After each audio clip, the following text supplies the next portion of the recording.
Hey, this is Gavin with Hero Looking for Group.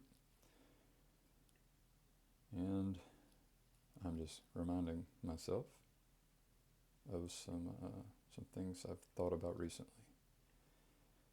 And I might get back to this in a minute. So, Paul VanderKlay wanted to talk about psychedelics. And in my first response, I didn't put a link to the relevant um,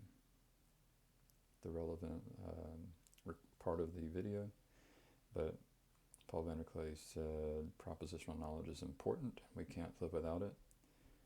I don't necessarily agree with this. Like the sentence itself is propositional knowledge, and I'm not a fan of propositional knowledge. Propositional knowledge is something that is different than the knowing how. And for me, knowing how is pragmatic. I think we can't live without this knowing how knowledge. I think we can live without this knowing that. And I think that the sentence itself is a kind of propositional knowledge. And perhaps we could all just avoid propositional knowledge in general. I would love an example of when we cannot avoid it.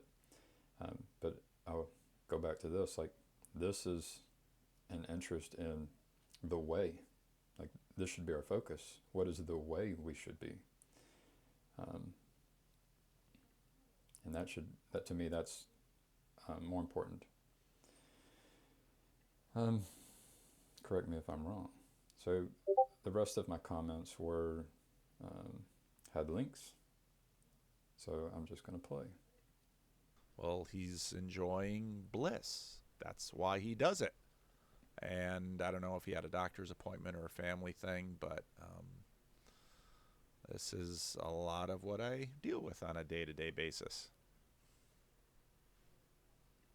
So he's enjoying bliss. So if I go back here and I search for my comment about bliss,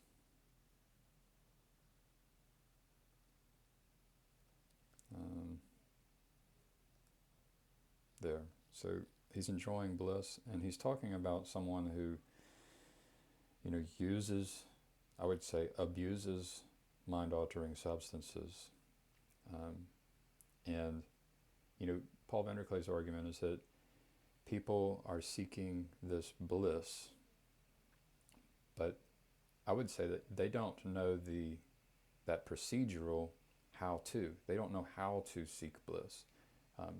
Like, this is a terribly flawed attempt at seeking bliss, and you can actually observe in the world people who seek bliss in this way. And so bliss isn't something that, well, if you want to know about bliss, I have the picture in my mind as Thich Nhat Hanh, THICHNHATHANH. That's the image that comes to mind when I think about bliss, or Muji. And so these people know about bliss, and they do stay away from the mind-altering plants, from what I can tell. But perhaps they did them in the past. But I think the goal, and this is I think this is from Carlos Castaneda, and what he reports being from Don Juan, the shamanic teacher, the warrior, is that you want to get to a point where you no longer need the substances. That's where you want to get to. So, yeah, Paul VanderKlay, it seemed like he's saying that seeking bliss is what these people do when they are using mind-altering substances. I would argue that's what everyone is doing. That's what we're designed to do. And then people can get trapped on their search. They get trapped by these things that provide immediate gratification. And then, honestly, people become addicted a lot of times because they are essentially trying to ignore the reality. Like, they're trying to escape. So it's not a seeking of bliss. It's an escape from reality, because they haven't taken that personal responsibility to to acquire the procedural knowledge, the how-to knowledge on reaching that point of being where you have bliss. So bliss is not something that bliss has to do with kind of long-term goals, and the it's not an escaping, which some people do. Would taking these substances end slavery? No. Would it end war? No. Would it end infanticide? No. Would it end pederasty? No. Would it end all of the things that we look back? It's a really selective view of this, because does anybody around here really want to simply go back to the way they lived and the way they fought? And now, little spoiler alert, the Greeks lost. They lost to Rome. And so let's tamp down our expectations on what this mystery is going to yield to us. Because so, Paul VanderKlay seems like he isn't still manning the other person's arguments, like that. Like the other person, it'd be hard to imagine that anyone. The idea that Paul VanderKlay is attacking is an idea that is a straw man, it seems to me, and the straw man would be that the Greeks had a religion that that used psychedelics that would provide peace on earth. So that's a straw man, I believe, of the truth, right? That's obviously not the truth. I think he knows it's not the truth, but I don't think that's the argument. I think the correct argument is that people can use the psychedelics in the right way, in the right place, have that procedural how-to knowledge, such that the person, the individual, the foundation is better. It improves. And so what would happen is that people who had slaves could have a mind-altering experience that involved mind-altering substances, which would be conducive for them to see that having slaves is wrong. And all those things that he talked about, slaves or pederasty, I had to look that one up. So that's the steel man, is that individuals can be changed when they use the substance in the right way, in the right conditions. And I would even go a step further in that sometimes it isn't the individual who needs the mind-altering experience, it is the doctor that needs the mind-altering experience so that they can relate with the patient such that the patient can be guided toward sanity or healthiness. So I think he did a straw man of the truth. And so this is,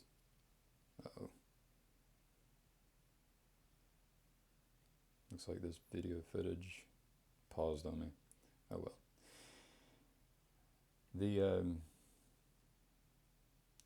I'll just maximize this screen.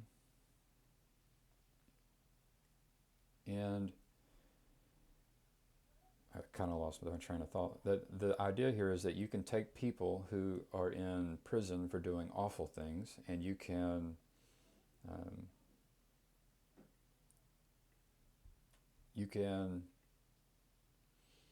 provide them with a rehabilitation using mind-altering substances taken by the patient or the doctor in an environment such that rehabilitation occurs.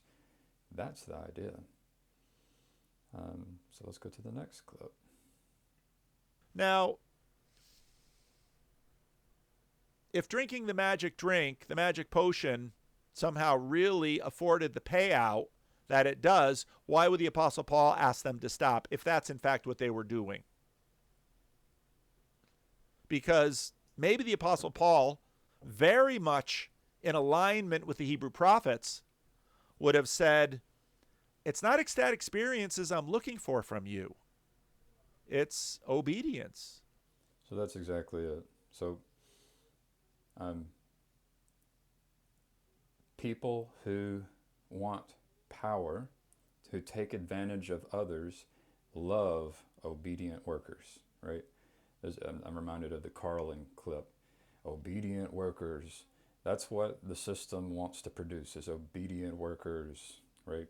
And so the government does it, the people who want power do it, and one mechanism to do this is to educate you through some institution. One institution being even a government institution, another one being a religion that takes stories and picks what is canon and picks people like quote unquote disciple Paul, which I would hesitate to call him a disciple, to control the minds such that they can be controlled, right? They train the minds to be controllable. So you just said it. I mean, Paul wanted you to be obedient, an obedient worker, someone who could be a slave. And the thing is about a psychedelic experience done in the right way, in the right conditions, and in a way that is evolving and getting better over time, that can be studied scientifically. This is going to break you out of the obedient slave mindset. I mean, that's what this can do. And it sounds like you would say that so it sounds like we may have diametrically opposed worldviews, where you believe it's good to be obedient, obey the law. And I would say that we need people who are not obedient, but serve God, who is love, right? Serve love. So it's Jesus taught some things that aren't necessarily in alignment with what Paul taught. My focus is on Jesus and what he taught. So I think that the institution itself, the Council of Nicaea, may have chosen stories that helped them to have power and to train minds to be obedient. So this really is a retcon. People have been doing retcons forever, and I've had this feeling for decades that religion is a way to control minds. Many people have had this idea. I mean, this is basically, this is just the same old retcon in a way. And then Paul represents kind of the telling of a lie and the teaching of a bad way, right? This is not the way that Jesus taught, or at least that would be, my claim, or at least the thing we should consider. We shouldn't just I guess I don't have a lot of beliefs, so I'm interested in ways of living and ways of being, the procedural. When people tell me that they're denying their ego, I usually ask for things like the deed to their house, and suddenly the ego reemerges. Right, so you have a definition of ego that means wanting to live, but there's a definition of ego that has to do with identity. So you can identify as various things, and the psychedelic experience, the mind-altering experience, can allow the ego to die, and it can allow that identity to die, so that your relationship with everything else, all of existence, becomes more empathic. You have more empathy for everything around you, including the ants and the leaves and the sky, and you can become one with existence, right? You can become one with everything. That's what it means by having the ego die, is having the identity fade. And so this is just not something that your understanding and your definition of ego is not the same as the person who is saying that they had a ego death, right? Because the deed to your house and whatnot, it's shelter. And if you don't have shelter, your meat bag that you control will die. And you don't need to necessarily fear death, but you can love life, right? You can love doing good work, and that requires a healthy meat bag and shelter. Sometimes it requires shelter. So another straw man. Let's see.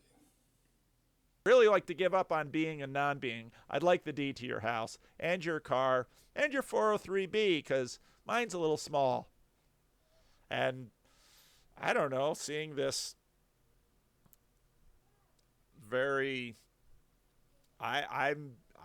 Is it egoic? It might be a little erotic. Find itself looking back at itself. Well, there's your new definition of God. I wasn't looking for a new definition of God, and I'm not sure that's a really good one, said Joseph Campbell. Oh, well. The definition of God, I think, has something to do with love. But I don't disagree with some of that stuff. The thing I disagree with here is just this idea of the ego. That's all. I think Paul's definition of the ego is not the same as my definition, or people who have had this ego death experience. I don't think it's the same as those people. And then really, what is the meaning of a word except for the person who the meaning of the person who uses the word? And so you have to go beyond the definition that you go find in that space and time or in that dictionary, and you have to actually have communication with the person who uses the word, so that you can understand what they mean by the word they use. That's what physicalism says. This is it. Bill Moore's like, Bill Moore's got his own religious ideas, obviously, but this is it. Yeah, this is it. So guess what? Joseph Campbell, dead. This is mine. If you don't get it here, you won't get it anywhere. And I hope Joseph Campbell got it while he was here, because according to his idea, you don't get it anywhere. You're done. Sorry. YOLO. the experience of eternity right here and now is the function of life. The experience of eternity right here and now is the function of life. Guess I'm going back to the DMV, and I'll get in line. I'll say, do you have like a number you're waiting to be called? No, I'm experiencing eternity here at the DMV. If you die... I'm just going to pause that the DMV in my city is very good, and it's because I think we have a high IQ area. It's got the Redstone Arsenal. It's got NASA. It attracts high IQ people, and then because of that, you end up with some very good planning. You end up with competition. You end up with good ideas emerging. You end up with processes by which good ideas can emerge. But that's not the way it is everywhere in the United States. I would say that we are a rare circumstance, but we could be an example by which others can learn, but we don't even have a system in place. I mean, people aren't interested in learning in general. People aren't interested in procedural knowledge, and that's why you end up with the DMV. But I know that's not related to Paul's point here. I'll continue. For those of you who are not living in the United States, that's the Department of Motor Vehicles. And here in America, that's a government office. And that government office tends to reinforce the Republican idea that government doesn't work so well. Now, in all fairness to the Democrats, I've seen the equivalent overseas, and ours works a lot better than overseas. But overseas, the differential in income made it wealthy enough for me to pay Dionisio to go to the DMV and wait in line for days, because that was his job, to do that for us rich white missionaries. Ain't colonialism grand? Yeah, and at my DMV, you wait in line, you get a number, you sit down, they have screens, and your numbers get called. And then they have kind of a Dionisio as a robot slave instead of Paul VanderKlay's slave, right? So a better word for that is called the help. I've heard it called the help. And obviously you can be a good slave master, and you can allow the help's children to go to college so that the help's children, or that generation, can have a better future. So slave isn't necessarily a bad word here. Gosh. Before you die, you won't die when you die. Okay, remember early I told you to remember that? Okay. Now you can understand this line. He's going to give it to us in Greek. An pethanis, prin pethanis, denta pethanis, otan pethanis. Because everything always sounds a little bit more mystical when you say it in another language you don't know. And also, maybe I sound like I am not intelligent because I have a little bit of a southern accent, and a lot of people have been trained to believe that, a British accent sounds more intelligent than a southern accent. Understand. You can understand this statement in a Christian worldview because you're talking about exactly what he previously denied and what Joseph Campbell just went to great pains to deny. So in a Christian worldview, this phrase makes sense. But in this physicalist worldview, now we're talking hyperbole, just like you need to experience not a what kind of death. Or again, are we playing flatliners? It's called an ego death. That's what it's called, the death of an identity. Also, I need to add, just because you want to get to a place where you have no identity doesn't mean that's where you need to stay all the time. So it's good to be able to change your state of mind so that you can look at the situation from multiple perspectives. And psychedelic experience and the removing of those boundaries and the removing of the ego can allow for you to have more empathy such that you can do that more easily. Now, obviously, it's dangerous if you're not able to keep your mind in a state for a long period of time, but every person's different. I, as an individual, have a tendency to get stuck in a state of mind, and so using some type of mind-altering experience, could be just music or dance, it could be my wife and my children, it could be poison ivy in the woods, it could be anything, but using a mind-altering experience to allow my state of mind to become more flexible and less rigid is a good thing. So I'll say this thing that a lot of intelligent users of psychedelic experiences will say is that it's not for everyone, but it may be very good for some people. Well, if that's the best kept secret in history, maybe it's time for the secret to get out. If you call it a secret, you might get into copyright challenges with, wasn't it these people? Now, I don't think they had the same psychedelic secret for that. The secret then, wasn't that something like, I haven't looked at it, wasn't it something like the law of attraction?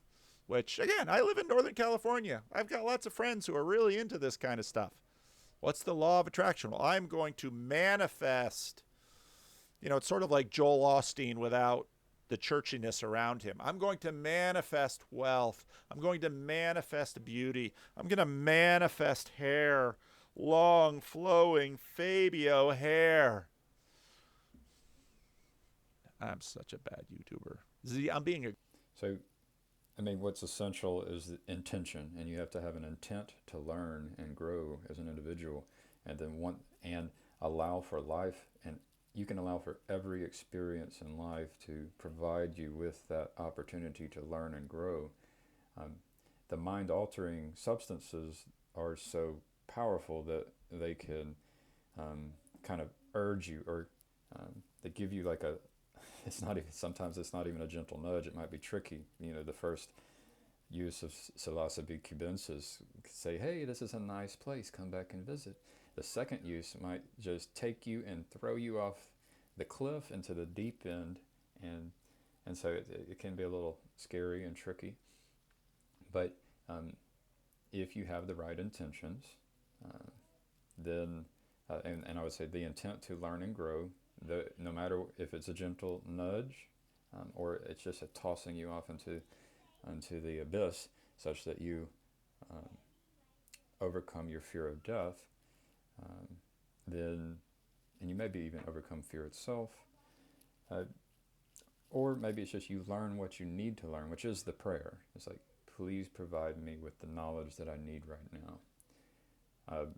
And then what you may learn is the thing that Carlos Castaneda was sharing via the character Don Juan, the warrior shaman, is that with the Toltec wisdom, is that you want to get to a point where you no longer need the allies, the help, the mind-altering substances. And that's because you've learned to be the procedural knowledge in a way that facilitates learning and growth. And some people don't need this help, but it can be helpful for a lot of people. And so Paul VanderKlay. I can see where he could be better at embodying the procedural knowledge of learning and growing, right? So it doesn't have to be the psilocybe cubensis, right? It doesn't have to be the cannabis. It could be the hero looking for group. A good YouTuber when I do this, but I guess I'm being a bad pastor because I'm mocking. But I watch people do this stuff, and I just think, no. Where did this mocking come from? Like, this mocking is it is you having assumptions. It's you not trying to steal man. So you did this conversation, I forget, the ginger. You did a conversation with the ginger about Michael Malice. I would like you to do the same conversation with someone who is really good at talking about this shamanism, psychedelic experience, and I would put myself out there as a candidate. Because you are making assumptions. You are not in a state of mind where you're willing to learn and grow. You are straw manning and you're not still manning. It's it is. You are looking down from a position when we're all children, right? We're all children trying to find the path and walk on it. And yeah, there's people who have pooped on your church, and yeah, and we have a tendency to reflect, and so these people who use the mind-altering substances have pooped on your church, and this, maybe you are reflecting this pooping on an entire tradition of shamanism, which I think existed before